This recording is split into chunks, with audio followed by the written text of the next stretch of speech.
राज ठाकरेंनी तुझ्या संस्थेची पूर्ण कलाकारांची आणि टीमची एक दखल घेतलेली आणि कौतुक केलेलं, काय किस्सा होता तो? खूपदा जाणं होतं शिवाजी पार्कात, काहीतरी टाइमपास करायला जा किंवा काहीतरी कामानिमित्त जा किंवा काहीतरी तिकडनं जाता तर चक्कर मारली असं होतंच. त्यामुळे मला घराविषयी आकर्षण असतंच काय.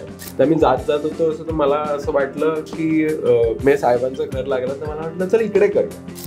आम्ही त्या झाडाच्या पारावर उभे राहिलो आणि साहेबांच्या घराकडे तोंड करून हे पोवाडा गायला.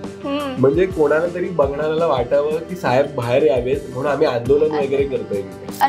तर ही मुलं उभी राहिली आणि पोवाडा वगैरे झाला असं, आणि ते झालं. त्याच्यानंतर मग पथनाट्य सुरू झालं. तर पथनाट्याचा प्रयोग चालू असताना त्या सुरक्षा रक्षकाने आमच्या टीम मधल्या दोघांना बोलवलं. तर मला असं झालं काहीतरी आपण चुकीचं केलं.